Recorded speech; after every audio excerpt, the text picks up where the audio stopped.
போனஸ்க்கான chance இந்த கொஸ்டினுக்கு உண்டு. Which of the following statement ட்ரூன்னு கேள்வி கேட்டிருக்கான். Unlike gallium that has a very high melting point, CCM has a very low melting point அப்படின்னு கொடுத்துருக்கான். இப்போ கேலியம் பொறுத்த வரைக்கும் பார்த்தீங்கன்னா 29-30 டிகிரி செல்சியஸ் தான். இப்போ சிசிஎம் பொறுத்த வரைக்கும் 26.5 27, அதான் பக்கம் பக்கம் வெறும் க்ளோஸ் மெல்டிங் பாயிண்ட் தான் ரெண்டு பேருக்குமே. சரி, இதை விடுங்க, இது நம்ம பஞ்சாயத்திலே கிடையாது. முக்கியமான விஷயத்துக்கு வருவோம். அந்த பாலின் ஸ்கேலை பொறுத்த வரைக்கும் எலக்ட்ரானெகட்டிவிட்டியில நமக்கு குளோரின் கொஞ்சம் அதிகம் நைட்ரஜனை விட. ஸோ நாட் சேம் தான் கொடுத்துருக்கான். அப்போ இது கரெக்டான ஒரு ஆன்சரா இருக்கணும். ஸோ பி வந்து நமக்கு கீழே ஆன்சர்ல கண்டிப்பா இருக்கணும் இல்லையா? பி ஒரே ஒரு ஆப்ஷன்ல இங்க இருக்கு. சரி, அப்போ இதை நம்ம ஆன்சரும் கிளிக் பண்ணலாம். ஆனா மேல வாங்க. இப்ப சி ஆப்ஷன் பாருங்க, ஆர்கான் 18 எலக்ட்ரான் இருக்கும். ஏன்னா ஐசோ எலக்ட்ரானிக் கேட்டிருக்கான். இவன் பொட்டாசியமும் பாத்தீங்கன்னா உங்களுக்கு 19 எலக்ட்ரான் இருக்கும், ஒன்று லூஸ் பண்ணிட்டான் 18, 19 ஒன்னு லூஸ் பண்ணிட்டா 18 தானே.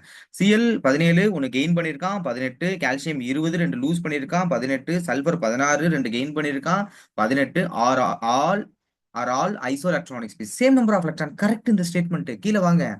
சி எங்க இருக்கு? இங்க பாருங்க, இதுல இல்ல. பியும் சியும் சேர்ந்து இல்ல, தனித்தனியா இருக்கான். சி மத்த மூணு ஆப்ஷன்ல இருக்கானா? இப்ப அடுத்து வாங்க. இப்ப எந்தெந்த ஸ்டேட்மெண்ட் நான் கரெக்ட்னு சொல்லியிருக்கேன் உங்களுக்கு? பி ஸ்டேட்மெண்ட் கரெக்ட்னு சொல்லியிருக்கேன் கொடுத்த வரைக்கும். சி ஸ்டேட்மெண்ட் கரெக்ட்னு சொல்லியிருக்கேன். அடுத்து the correct order of first ionisation enthalpy கொடுத்திருக்கான். இந்த ஃபர்ஸ்ட் அயனைசேஷன் என்தால்பியை பொறுத்த வரைக்கும் நமக்கு சிலிக்கன், அலுமினியம், மெக்னீசியம் கொடுத்திருக்கானா? நம்ம வழக்கமா நம்ம எப்படி எழுதி பார்ப்போம்னா இந்த ஆர்டர் இப்படி திருப்பி எழுதியிருப்போம். எப்படின்னா இருக்காலே அதிகம் யாருன்னா சிலிக்கன். சிலிக்கனுக்கு அப்புறமா யார் லெஃப்ட் ரைட் இன்க்ரீசஸ் இல்லையா? இந்த அலுமினியமும் மெக்னீசியமும் கம்பேர் பண்ணும்போது மெக்னீசியம் பொறுத்த வரைக்கும் S2 கான்ஃபிகரேஷன், இவன் வந்து P1 கான்ஃபிகரேஷன். ஸோ இது அப்படியே மாறிடும். அப்போ இந்த இடத்துல மெக்னீசியம் இருக்கணும். அதுக்கு அடுத்து தான் யார் வருவா அப்படின்னா உங்களுக்கு அலுமினியம் வருவா. அதுக்கு அடுத்து தான் யார் வருவா அப்படின்னா சோடியம் வந்துடும். இந்த இடத்துல உங்களுக்கு இடம் மாறிடும். ஆஃப் ஃபில்டு கம்ப்ளீட்லி ஃபில்டு கான்ஃபிகரேஷனால சேஞ்ச் பண்ண, ஐ மீன் கம்ப்ளீட்லி ஃபில்டு கான்ஃபிகரேஷனால சேஞ்ச் பண்ணிடும். அப்போ டி தப்பு. டி தப்பு. ஸோ அடுத்து வந்து பாத்தீங்கன்னா the atomic radius of cesium is greater than lithium and rubidium. இந்த ரெண்டு பேரை விட சிசிஎம் பெருசா தான் இருப்பாங்க. இது தூக்கத்துல கொஸ்டின் எடுத்தாங்களா என்ன ஒன்றும் தெரியல. ஒருவேளை நீங்க இதை விட தெளிவா இருந்தீங்கன்னா சொல்லுங்க. இந்த ஆப்ஷன் வந்து கரெக்ட், இவன் தப்பு, இவன் கரெக்ட், இவன் கரெக்ட்.